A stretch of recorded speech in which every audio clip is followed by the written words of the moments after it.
Hello, my name is Carla Osterhaus. I'm a certified diabetes educator. I work in a hospital setting teaching patients and their families how to manage diabetes. Today we will be talking about diabetes mellitus. Diabetes is common. You may know someone who has diabetes. The American Diabetes Association estimates that approximately 17 million people in the United States have diabetes. This is about 6.2% of the population. Many people with a form of diabetes called type 2 don't know they have diabetes, which may be silent in the early stages. Diabetes is chronic. It is a lifelong disease that has no cure at the present time. Diabetes is serious, but it is controllable. In order to understand diabetes, we should know about normal metabolism. Food enters the stomach where it is broken down and converted into glucose.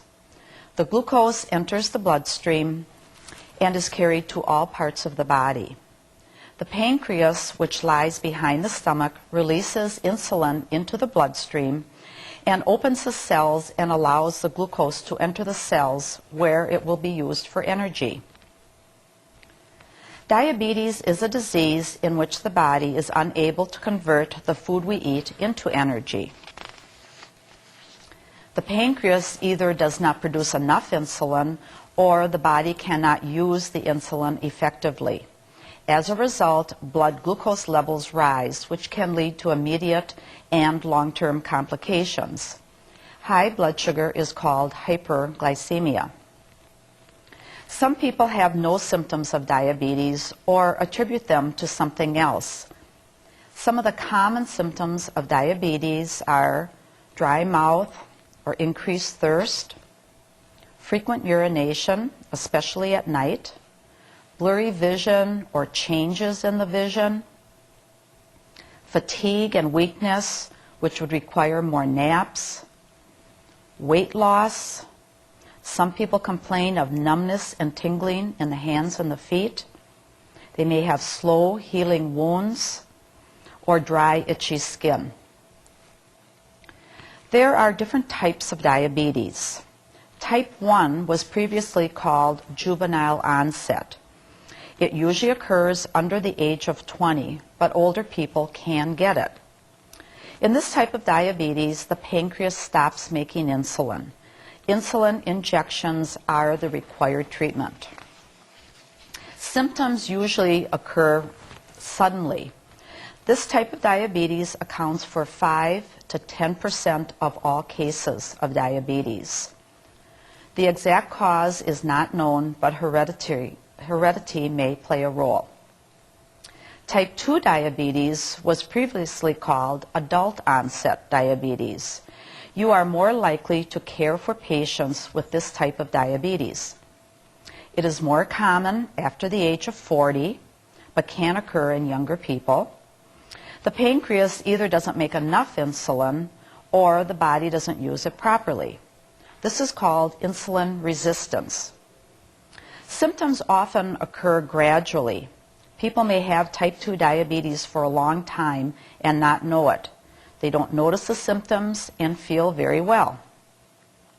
It may be controlled with diet and exercise alone, oral medications, and/or insulin. Type 2 diabetes accounts for 90 to 95% of diabetes, so it is much more common than type 1. There are several risk factors for developing type 2 diabetes. Aging. As people get older, they are more likely to develop type 2 diabetes.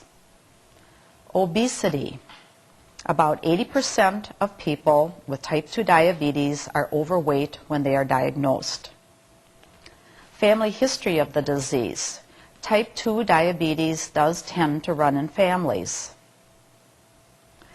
A sedentary lifestyle, doing little or no exercise.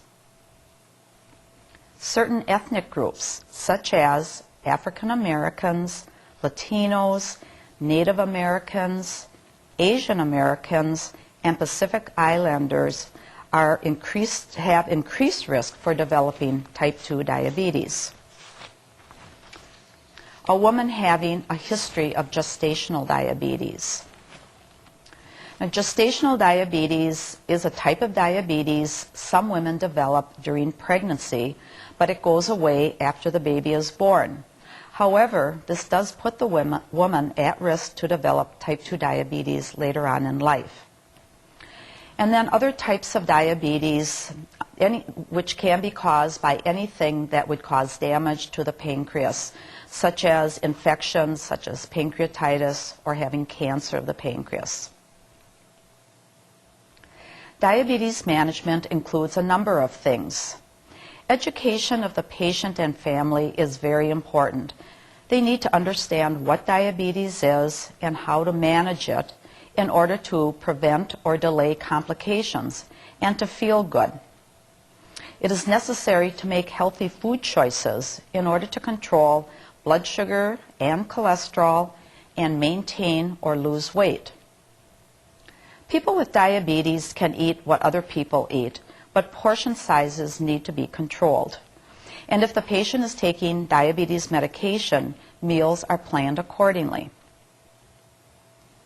Physical activity should be encouraged as much as possible. Even chair exercises are helpful. Exercise helps to lower blood sugar and blood pressure, helps to control weight, improves flexibility, and is good for the heart. Blood glucose monitoring. People with diabetes are taught to check their own blood sugars so they know how well their management plan is working. Medication may be necessary in many cases. There are several types of pills or insulin to control diabetes. Blood pressure control and cholesterol control are also very important.